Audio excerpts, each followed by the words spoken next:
को वन में ले गए। अचानक भगवान के पुत्र क्रीड़ा कर रहे थे, कंदुक क्रीड़ा कर रहे थे कि इनकी गेंद एक कुएं में जाकर के गिरी।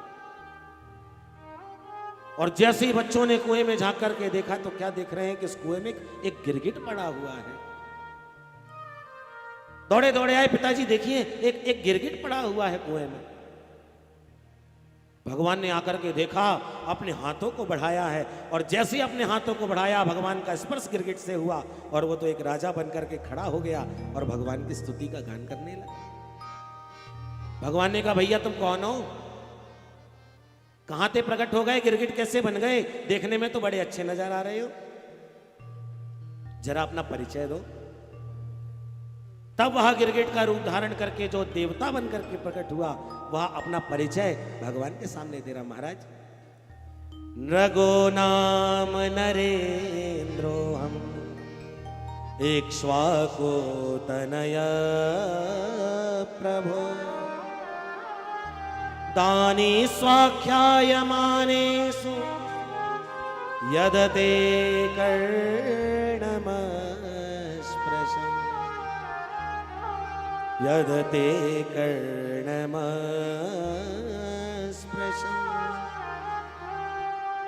महाराज, मेरा नाम नृग है, मैं इक्ष्वाकु का वंशज हूं। महाराज, इक्ष्वाकु के वंश में मेरा जन्म हुआ है। नृगो नाम नरेंद्रो हम इक्ष्वाकु तनय प्रभु। अच्छा, ज्ञानी हो, इक्ष्वाकु के वंश में जन्म लिए हो। जब इतने अच्छे वंश में जन्म लिए, इतने अच्छे कुल खानदान में जन्म लिए, तो फिर गिरगिट कैसे बन गए भाई? क्या करते थे?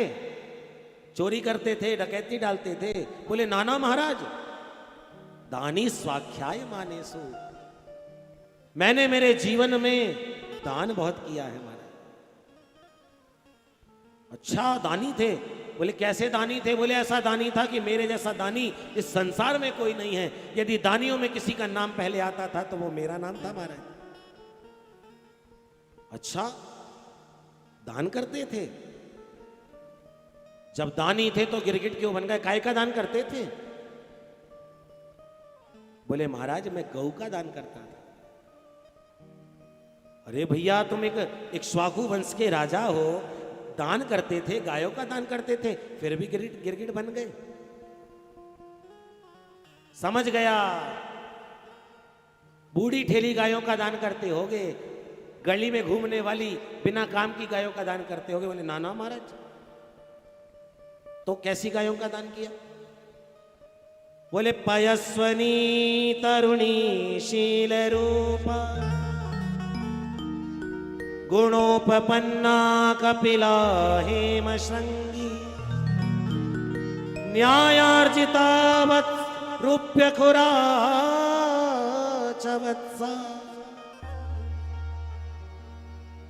दुकूल माली मालाभरणं ददाव। महाराज, पयस्विनी दूध देने वाली गाय का दान करता था। बूढ़ी नहीं, तरुणी नव यौवन गायों का दान करता था। शील रूपा बड़ी सुंदर गायों का दान करता था। और ऐसे दान नहीं करता था महाराज, कपिला गायों का दान करता था। और हेम श्रृंगी, हेम कहते हैं स्वर्ण को, गाय की सिंग में स्वर्ण लगा करके मैं ब्राह्मणों को संगारित करके गाय दान करता था। भगवान ने कहा, जब तुम दानी थे, गायों का दान करते थे, दूध देने वाली गायों का दान करते थे, कपिला सुंदर गायों का दान करते थे, स्वर्ण लगा करके दान करते थे, तो फिर तुम गिरगिट क्यों बन गए? अच्छा, किसी को भी उठा करके दान कर देते हो? बोले नाना महाराज, ब्राह्मणों को दान करता था। यदि इतना सब कुछ तुमने किया है तो तुम्हारी फिर कमाई 2 नंबर की होगी। 2 नंबर की कमाई से गैया खरीद के लाते होगे और दान करते होगे। बोले नहीं नहीं सरकार, न्यायार्जिता, न्याय से अर्जित धन को प्राप्त करके मैं गायों का दान करता हूं। जब सब कुछ ठीक था तो तुम गिरगिट क्यों बन गए? बोले बस महाराज, मैंने मेरे जीवन में कोई गलती नहीं करी, मैं खूब दान करता था, ब्राह्मणों को दान करता था, अच्छा दान करता था, बस अनजाने में एक छोटी सी भूल मुझसे हो गई। क्या हुआ राजन?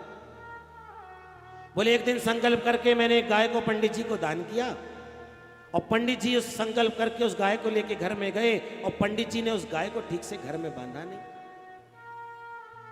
वह गाय पंडित जी के घर से छूट करके पुनः मेरी गौशाला में आ गई, मुझे पता नहीं चला, और उसी गाय को उठा करके मैंने दूसरे पंडित जी को दान कर दिया।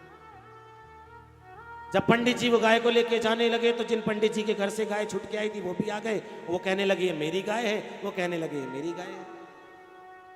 और एक ही गाय को, एक ही दान की हुई गाय को मैंने दोनों पंडित जी को संकल्प करके दान कर दिया महाराज। वो पंडित जी कहते नहीं नहीं महाराज, नग ने ये मुझे दान संकल्प करके दान किया है। वो कहते नहीं नहीं महाराज ने मुझे संकल्प करके दान किया है।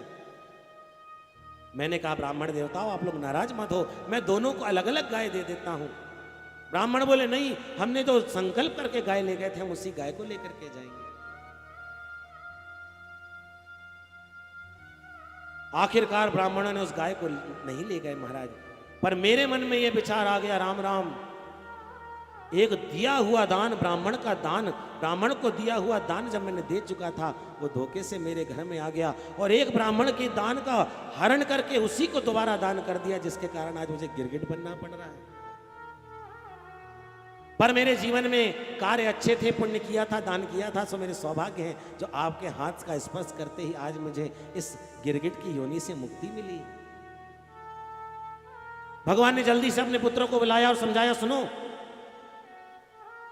याद रखना, जीवन में सब कुछ कर लेना, पर किसी संत के, किसी ब्राह्मण के, किसी गुरु के ऋण में कभी ऋणी मत रहना। ब्राह्मण के, संतों के, वैष्णवों के, महात्माओं के धन से बचना चाहिए। इनका धन यदि धोखे से भी हमने खा लिया, धोखे से भी हमारे पास आ गया, तो जीवन में फिर इसके उतारने का कोई साधन नहीं है। इसलिए प्रयास करिए कि जो हमारे पूजनीय हैं, जिनका धन हमें नहीं लेना चाहिए, उनके धन से बचो।